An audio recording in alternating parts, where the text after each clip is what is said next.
Sahabat jejak waktu muslim, di antara suara jangkrik malam dan temaram lampu minyak di pojok surau, lahirlah lembaga yang menjadi denyut jantung Islam di Nusantara, pesantren. Dari sinilah para ulama tumbuh, dari sinilah jiwa bangsa dibentuk. Namun, hari ini, pesantren berdiri di persimpangan antara menjaga tradisi dan menjawab tantangan zaman. Lalu, seperti apakah bentuk pesantren yang ideal, yang masih berpegang pada nilai Islam, tapi juga mampu berjalan bersama perubahan dunia? Pesantren bukan sekadar tempat belajar, ia adalah rumah jiwa, tempat seorang anak belajar bagaimana menjadi manusia sebelum menjadi apapun yang lain. Dulu, para santri datang dari jauh, membawa sarung, kitab kuning, dan hati yang penuh harap. Mereka mengaji bukan karena ingin gelar, tapi karena ingin ridha Allah.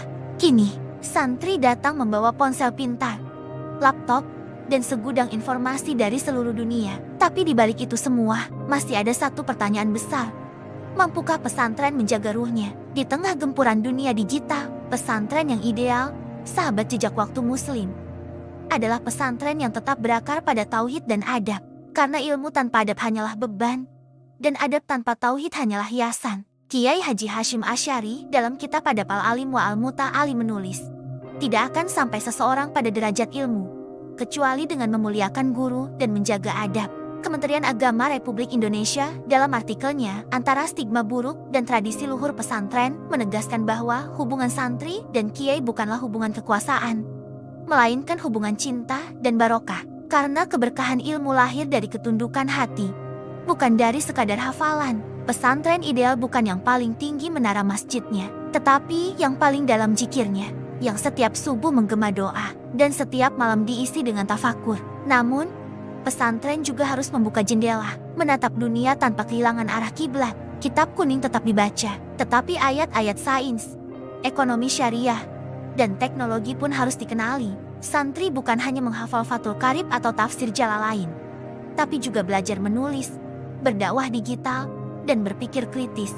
Kementerian Agama Republik Indonesia dalam artikel Diaspora Santri Inspiratif Menuju Peradaban Dunia menggambarkan santri-santri yang kini berdiri di depan kamera, menulis di media, dan berinovasi lewat teknologi halal. Itulah wajah baru pesantren. Tradisional di hati, modern di akal. Namun, sahabat jejak waktu muslim, kita tidak bisa menutup mata terhadap luka yang muncul.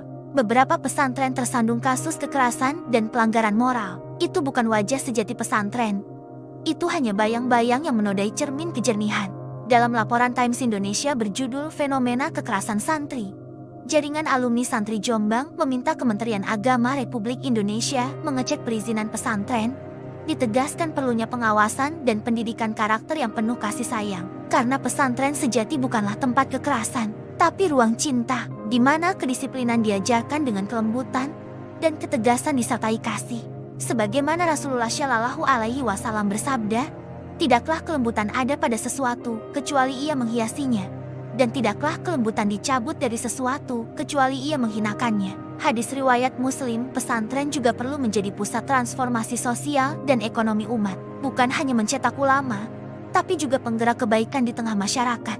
Banyak pesantren kini membangun koperasi, mengelola pertanian, bahkan menciptakan startup halal. Inilah wujud Islam rahmatan lil alamin dalam kehidupan nyata. Seperti yang dikatakan Rasulullah Shallallahu Alaihi Wasallam dalam hadits riwayat Imam Al-Bukhari, sebaik-baik manusia adalah yang paling bermanfaat bagi manusia lainnya. Maka pesantren yang ideal bukan hanya mendidik untuk beribadah, tapi juga membentuk insan yang berguna, mandiri, dan berjiwa sosial. Namun, di era digital ini, tantangan pesantren bukan lagi hanya soal fasilitas, melainkan soal arah dan nilai. Santri kini hidup di dunia dua wajah, dunia nyata dan dunia maya. Mereka harus diajarkan bukan hanya bagaimana membaca kitab, tetapi juga bagaimana membaca situasi, bagaimana berdakwah dengan bijak di ruang digital, bagaimana menjaga lisan dan jemari di media sosial agar tidak menebar fitnah. Kementerian Agama Republik Indonesia bahkan telah mendorong program digitalisasi pesantren agar nilai Islam hadir di dunia maya dengan wajah yang sejuk dan cerdas. Sahabat jejak waktu muslim,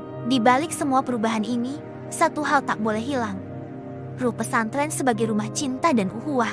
Di sana, santri dari berbagai daerah makan sepiring, tidur sekamar, syalat berjamaah, dan belajar sekitab. Mereka berbeda bahasa, berbeda adat, tapi disatukan oleh cinta kepada Allah. Disitulah toleransi tumbuh alami, tanpa slogan, tanpa politik, hanya karena mereka hidup dalam iman yang sama. Pesantren mengajarkan bahwa perbedaan bukan alasan untuk berpecah, melainkan kesempatan untuk saling mengenal dan menguatkan.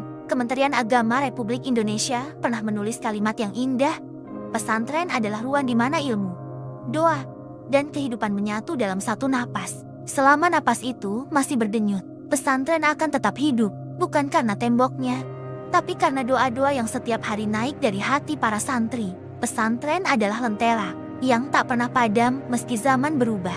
Sahabat jejak waktu muslim, pesantren tidak perlu menjadi sekolah modern untuk disebut maju. Yang penting, ia tetap menjadi ladang iman, taman ilmu, dan benteng akhlak. Pesantren yang ideal bukanlah yang paling kaya fasilitasnya, tetapi yang paling kaya hatinya. Di sanalah santri belajar arti hidup sederhana, arti sabar dalam menimba ilmu, arti ikhlas dalam melayani umat. Mari kita rawat pesantren dengan doa, dengan dukungan, dengan kepercayaan. Karena selama pesantren hidup, selama itu pula bangsa ini memiliki penyangga moral dan spiritual.